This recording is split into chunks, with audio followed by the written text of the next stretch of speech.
El siguiente mensaje es predicado por Nathan Bonham en la Iglesia La Roca en Arequipa, Perú. Para escuchar más mensajes, visítenos en la página web larocaarequipa.com. Libro de Juan, estamos en el capítulo 1. Capítulo 1, empezando en el versículo 35. Juan 1, 35. Esta es la palabra de Dios. Perfecto, es infalible, entonces por favor vamos a ponernos de pie.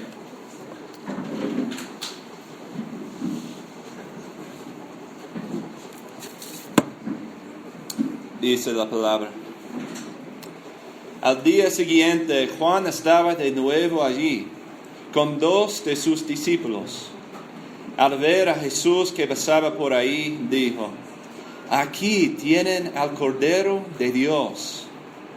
Cuando los 2 discípulos le oyeron decir esto, siguieron a Jesús. Jesús se volvió y, al ver que lo seguían, les preguntó: "¿Qué buscan?". "Rabí, ¿dónde te hospedas?". Rabí significa maestro. "Vengan a ver", les contestó Jesús. Ellos fueron, pues, y vieron dónde se hospedaba, y aquel mismo día se quedaron con él. Eran como las 4 de la tarde. Andrés, hermano de Simón Pedro, era uno de los 2 que, al oír a Juan, habían seguido a Jesús.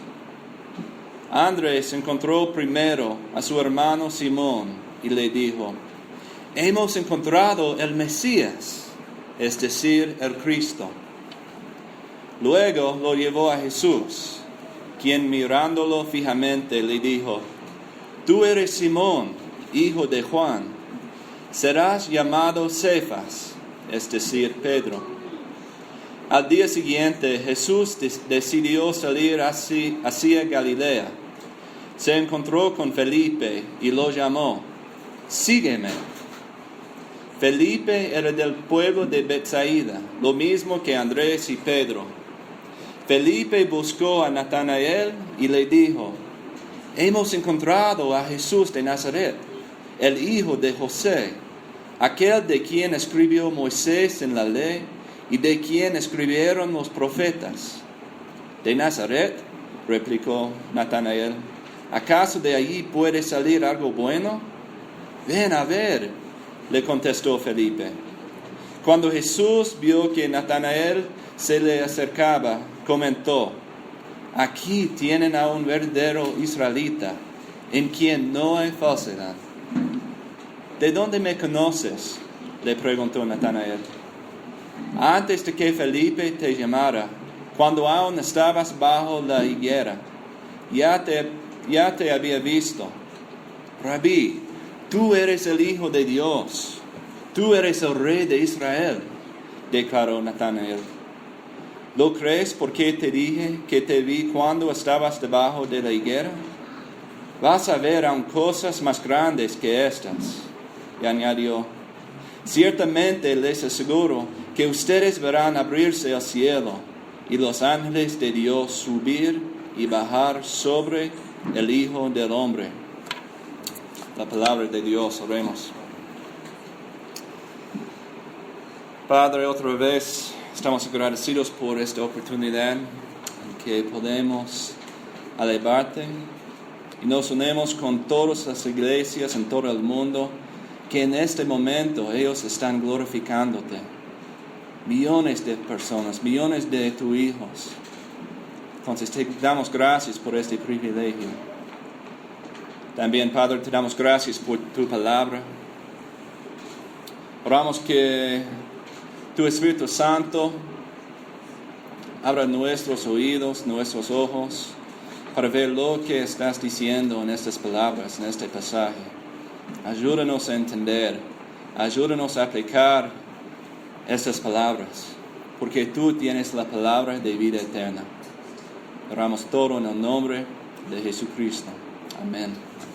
Toman un asiento.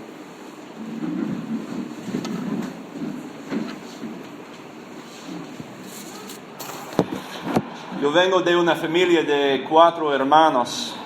y todos crecimos lo mismo, básicamente. Mis padres se separaron cuando tenía 15 años.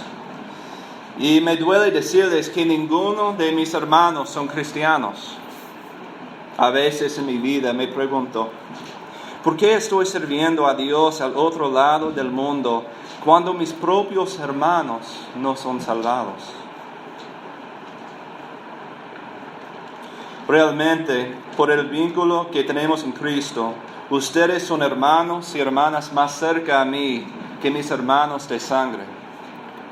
Cuando leo pasajes así, me condenan y me siento culpable. En este pasaje, el enfoque principal es el evangelismo y discipulado. Cuando veo la manera en que el Señor está trabajando, empiezo a preguntarme, ¿yo he hecho lo suficiente para alcanzar a mis hermanos? ¿He sido un testimonio a ellos? ¿Debería hacer más? ¿He orado fielmente por ellos? Y típicamente encuentro que la respuesta es no. En la historia hoy día veremos la historia de Andrés, el primer discípulo de Jesús, quien corrió para compartir el Evangelio de Jesucristo con su hermano inmediatamente. La primera persona a quien evangelizó era su hermano. Muchas veces las personas más duras a que tratamos de evangelizar son nuestros familiares. Saben de nuestro pasado. Ellos saben de nuestras secretas. Conocen quiénes somos a puertas cerradas. Y si creen que estoy loco, y si no me aceptan, estos son pensamientos y preguntas con que he luchado. Estoy seguro que muchos de ustedes se han sentido lo mismo también. Al enemigo le gusta usar este miedo para acabar la propagación del Evangelio. Le encanta vernos paralizados con preocupación y ansiedad. Quiere que deseemos la aprobación de los demás en lugar de la aprobación de Dios. Entonces, ¿a dónde podemos ir para la esperanza? ¿Dónde podemos encontrarnos la fuerza? ¿Dónde podemos encontrar el poder para evangelizar? Creo que encontramos la respuesta en este pasaje. Podemos mostrar amor a los demás por mirar a Él quien nos amaba primero. Podemos compartir el mensaje del Evangelio con otros por mirar a Él quien lo puso en nuestros propios corazones primero. Podemos proclamar las buenas nuevas con audacia por mirar a Él quien dejó todo para que tengamos la salvación. Esta mañana miraremos a Jesús. Vamos a mirar 4 dichos de Jesús en este pasaje. Al hacer eso, veremos la misericordia y la gracia que el Señor nos da. Esta mañana quiero que veamos una cosa. Jesucristo te está llamando y por medio de ti está llamando a los demás. Lo veremos por mirar los 4 dichos de Jesús. Primero, Jesús preguntó, ¿qué buscan? Luego dijo Jesús, vengan y ver. Y más tarde mandó Jesús, sígueme. Y por fin Jesús dijo, vas a ver aún cosas más grandes que estas. Los vamos a examinar en 2 partes. Primero, vamos a ver lo que significan cuando Jesús nos llama. Y segundo, vamos a ver lo que significan cuando compartimos el Evangelio con los demás. Empezaremos con el primer dicho de Jesús. ¿Qué buscan? Para entender esta pregunta tenemos que recordar dónde estamos en la historia más grande que está desarrollando. En solo 24 versículos, Juan ha cubierto toda historia desde el principio del tiempo hasta ese día. Recuerden que Jesús estaba con Dios y Jesús era Dios. Todas las cosas fueron creadas por medio de Él. Entonces, un día, casi hace 2000 años, el Señor se hizo hombre. El capítulo 2 de Filipenses lo dice perfectamente. Quien, siendo por naturaleza Dios, no consideró el ser igual a Dios como algo a que aferrarse. Por el contrario, se rebajó voluntariamente, tomando la naturaleza de siervo y haciéndose semejante a los seres humanos.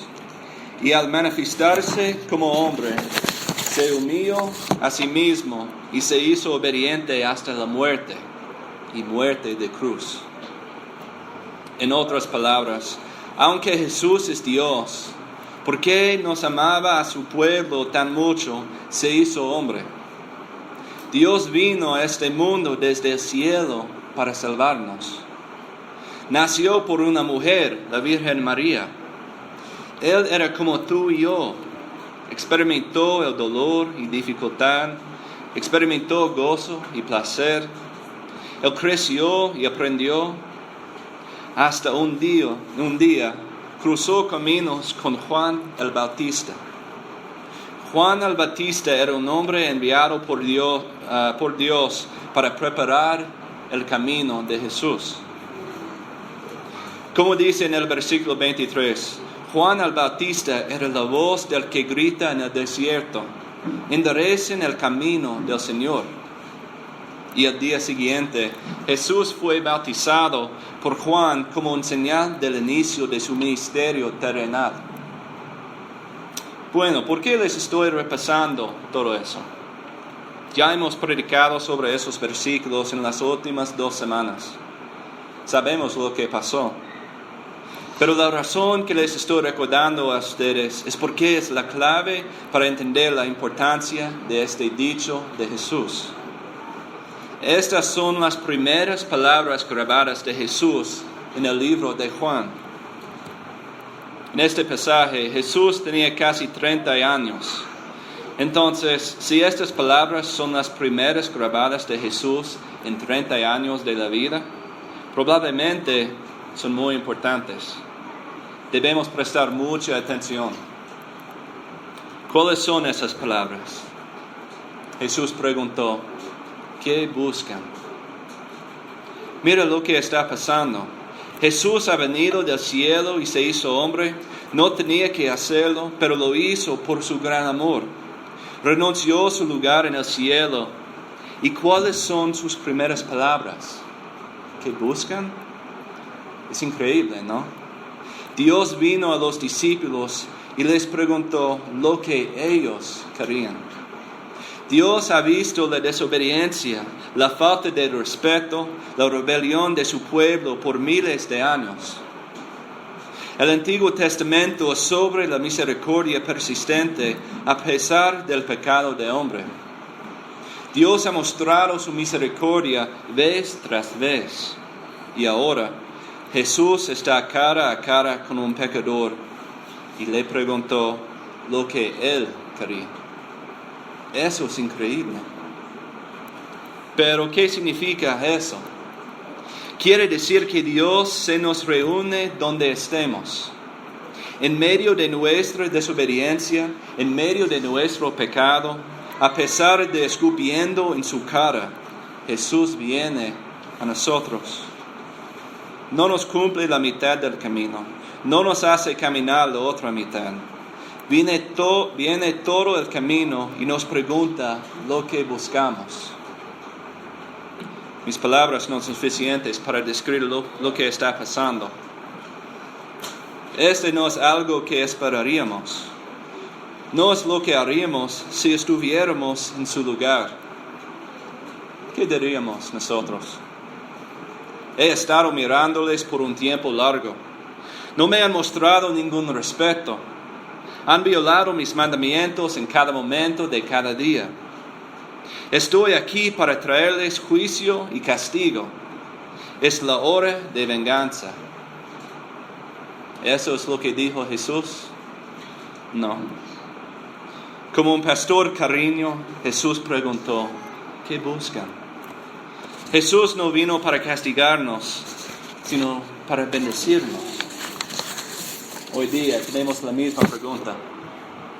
No importa dónde estés esta mañana, no importa las luchas que tengas, no importa los triunfos que estés disfrutando, no importa los pecados que estés enfrentándote, Jesús te está preguntando, ¿qué buscas? Esa pregunta revela mucho. ¿Cómo responderías tú a esa pregunta? Si Jesús estaba frente de ti y te pregunta, ¿qué buscas? ¿Cuál es tu propósito en esta vida? ¿Qué significa esta vida para ti? ¿Qué buscas últimamente? Esa respuesta revela mucho sobre quiénes somos, ¿no? Siempre me sorprende que Jesús hizo preguntas. En los evangelios, los libros de Mateo, Marcos, Lucas y Juan, encontramos más de 135 preguntas que hizo Jesús. Eso es increíble. Dios, el creador de todo el universo, hizo preguntas a su pueblo. Él es todopoderoso y omnisciente, pero a la misma vez quiere escuchar los pensamientos y sentidos de su pueblo. Hacer preguntas es una manera en que conocemos a alguien mejor y para mostrar que nos importan. Aún después de 10 años de casado, hago preguntas a mi esposa. ¿Cómo estás? ¿Qué piensas en esta idea? ¿Qué harías en esta situación? No son preguntas de interrogación, son preguntas de amor y interés. Conocemos a los demás por hacer preguntas. Entonces vemos que Jesús está entrando las vidas de los discípulos. También está tratando de entrar tu vida. ¿Qué buscas? Ahora, veamos el otro lado. ¿Cómo se muestra a alguien que te preocupas por ellos? ¿Te reúnes con personas donde estén? ¿O hay cosas ciertas que les hacen intocables? Ponemos límites en los tipos de personas con quienes estamos dispuestos a compartir el Evangelio y compartir nuestras vidas. No creo que es una sorpresa que el racismo es muy común en el Perú y en todo el mundo. Yo he escuchado que ha afectado mucho de ustedes y también lo he escuchado yo mismo. Hay racismo contra de dónde eres, hay racismo entre las clases de personas, cuando las clases no deben existir. Hay discriminación contra ciertos estilos de vida. Una pregunta. ¿Has negado a hacerte amigos con alguien porque tiene un estilo de vida diferente? ¿Has evitado a alguien que es homosexual, que está en una clase diferente, que tiene tatuajes en todas partes de su cuerpo, que tiene un diferente color de piel? Amigos, ¿te reúnes con personas donde están o requieres cambios en sus vidas primeros? ¿Tienes ciertas expectativas antes de compartir las buenas nuevas con ellos? Jesús se reúne con nosotros donde estamos. También tenemos que notar algo más. ¿Verdaderamente te preocupas por quienes estás tratando de alcanzar? Noten que Jesús no empezó por tirar la Biblia a ellos. Jesús no les llamó pecadores y no les dijo que iban a ir al infierno. Jesús ingresó sus vidas con gracia y con amor. ¿Cómo compartes tú con otros? ¿Ellos son un proyecto o es una relación? Hay una gran diferencia. Si no te preocupes por quienes está tratando de alcanzar, sería mejor que no lo hagas. Si tu propósito es atraparlos y enfrentarlos, tu testimonio es más dañino que benéficos. Si te preocupas por alguien, tienes que estar disponible para entrar sus vidas. Este es un testimonio verdadero del amor de Jesús. El evangelismo sin amor es devastador. ¿Cómo respondieron los discípulos? Dijeron que querían saber dónde Jesús se estaba quedando.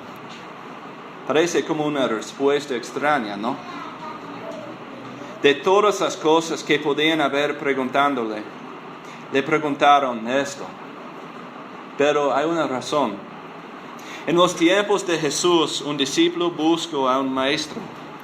No tenían escuelas ni universidades como tenemos hoy. Ellos se sentaban a los pies de un maestro. No había un horario, era la vida juntos. Era más que conocimiento, era experiencia. Entonces, estos discípulos no estaban interesados en el hotel de Jesús.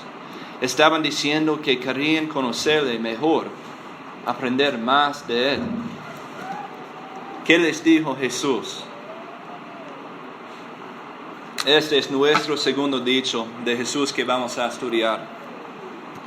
Jesús dice en el versículo 39, vengan y ver. En otras palabras, Jesús se les acerca donde están y les invita a la comunión con sí mismo.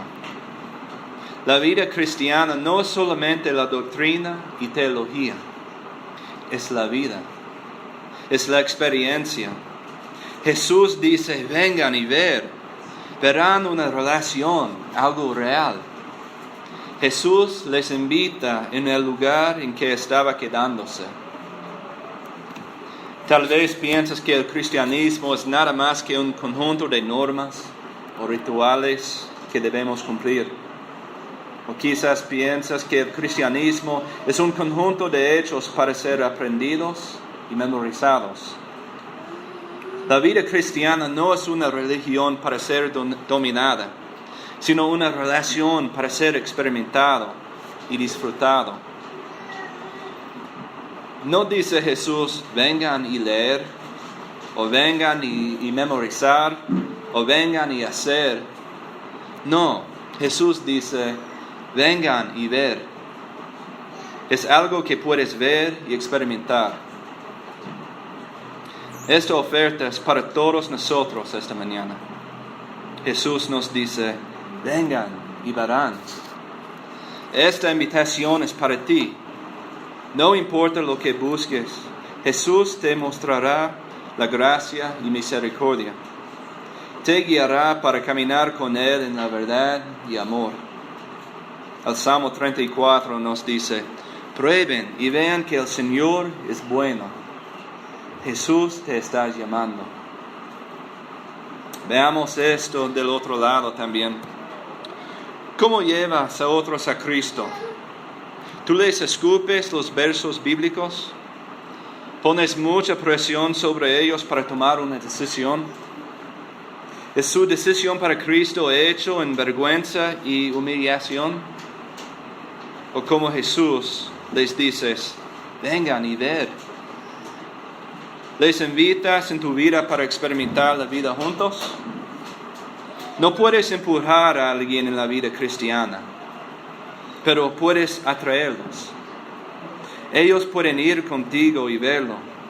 Lo verán en tu camino con el Señor.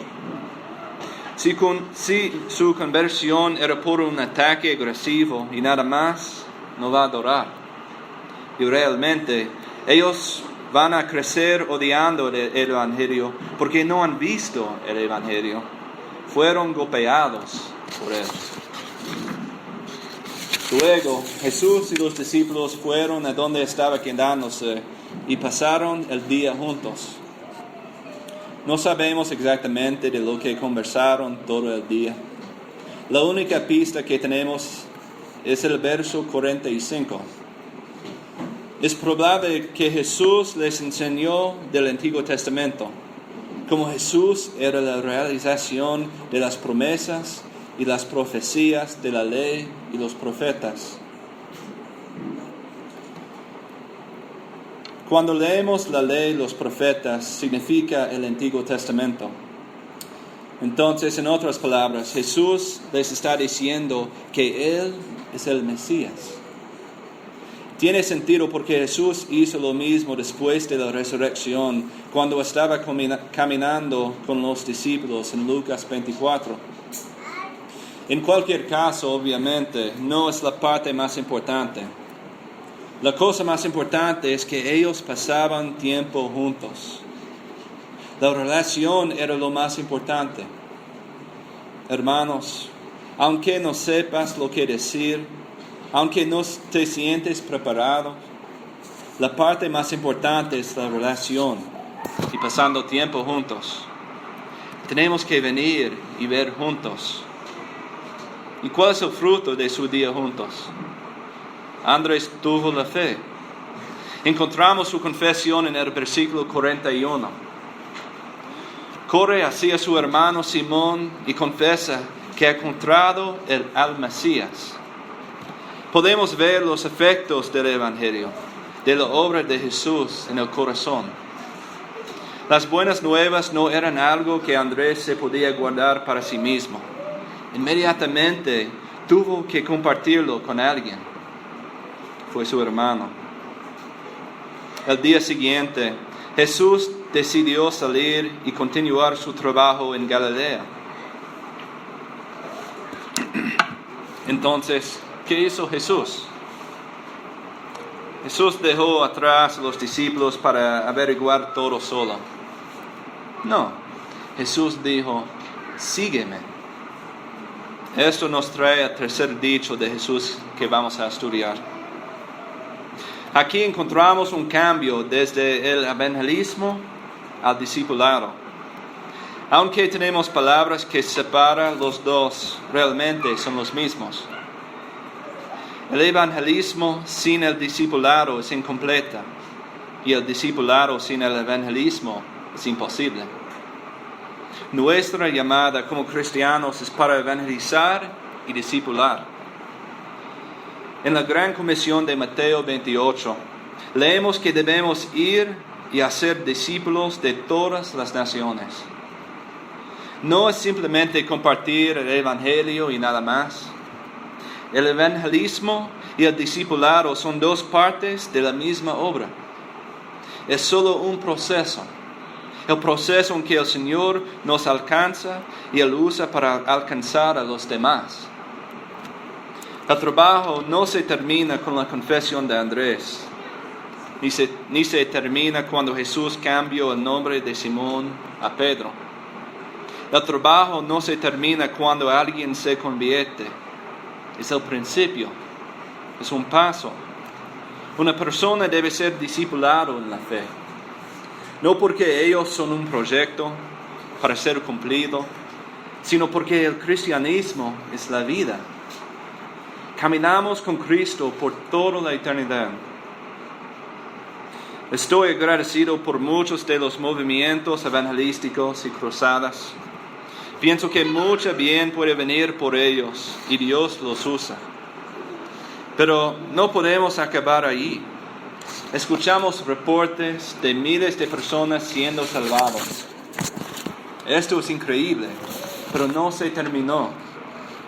El Señor no se nos acerca tal como estamos y después nos deja allí.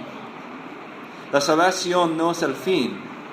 Día tras día el Señor está trabajando en nuestras vidas, matando el pecado y santificándonos. Y por eso Jesús nos llama a seguirlo. Después de la conversión, no nos separamos de Jesús, pero continuamos a seguirlo por toda eternidad. Como cristianos, estamos llamados para discipular a otros y a la misma vez debemos ser discipulados por otros. No importa tu edad ni tu fase de vida, debes discipular a alguien. Es cierto para los hombres y las mujeres. Siempre hay otros que son más jóvenes en la fe. Tienes que invertir tu vida en la de ellos, capacitándolos en la palabra de Dios y a través de las experiencias de la vida. Y a la misma vez debemos estar siguiendo a otros, mentores y maestros de nosotros propios. Siempre hay alguien más joven en el camino con el Señor y también siempre hay alguien más antiguo. Tenemos que buscar a ellos. ¿Qué pasó después?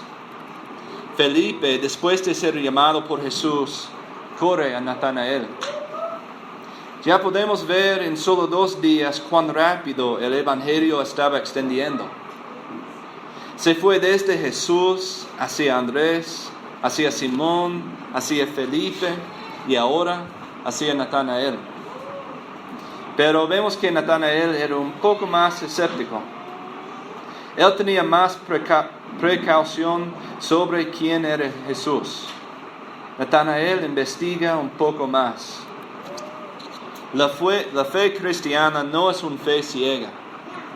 No somos mandados a creer simplemente porque fue escrito. La fe cristiana es algo que experimentas. Hay evidencia que prueba la historicidad de la Biblia. Habían muchos testigos.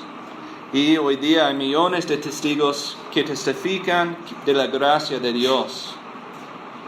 Si estás luchando con escepticismo, el Señor no te pide creer ciegamente.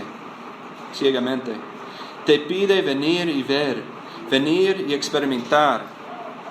Tal vez tengas preguntas como Natanael. ¿Quieres investigar más? ¿Qué hizo Jesús para Natanael? Jesús reveló algo sobre Natanael que nadie más sabe. No sabemos exactamente lo que era, pero tuvo un efecto grande en la vida de Natanael. Era tan importante que cambió a Natanael.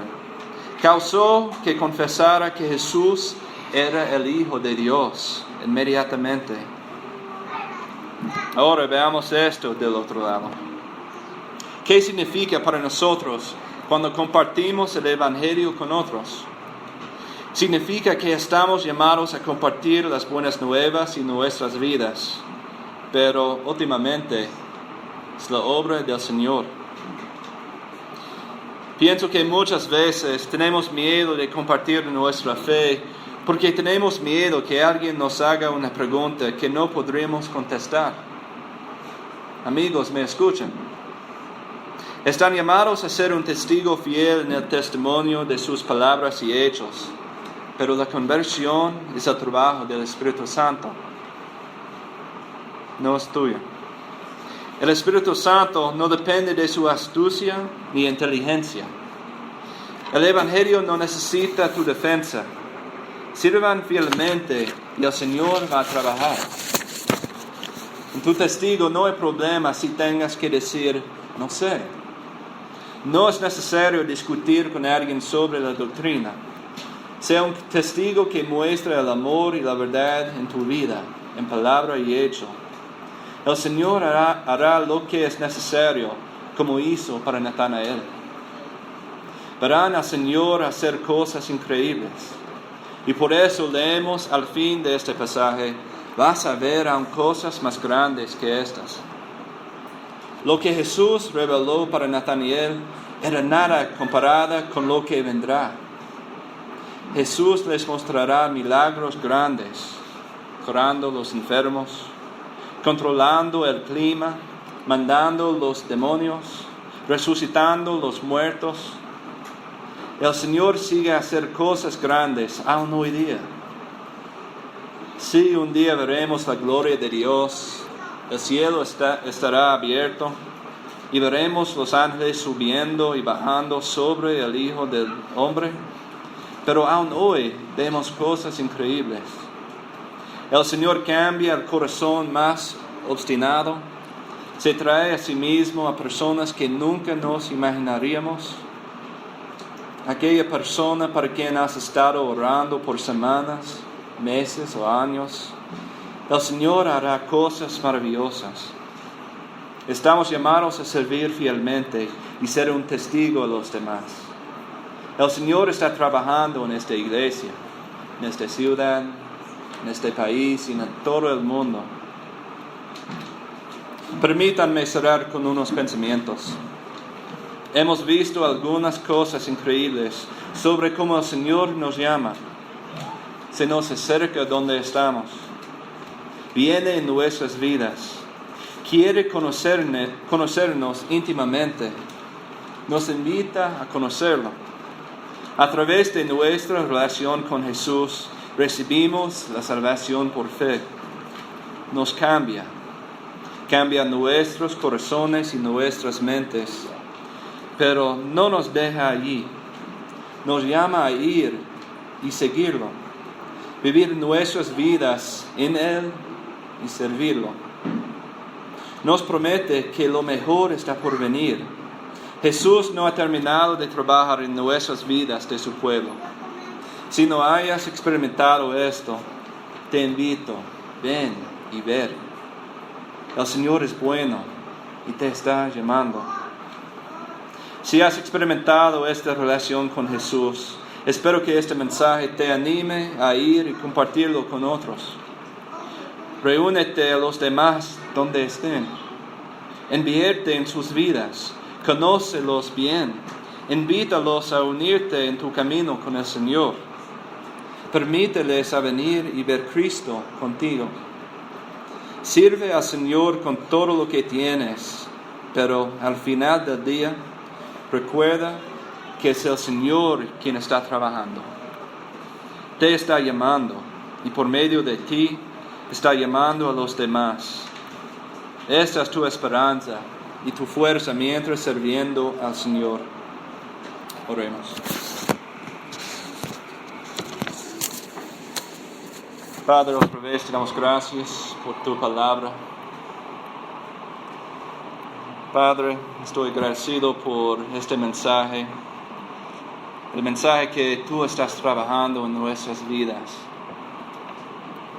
Y tú dices, ¿qué buscas? Ven y ver, sígueme. Vas a ver otras cosas más grandes que estas. Padre, es increíble. Y a veces no lo puedo creer. Pero por tu Espíritu Santo que está trabajando en nuestras vidas, en nuestros corazones, podemos creer. Y por esa razón estudiamos esta carta, este libro de Juan,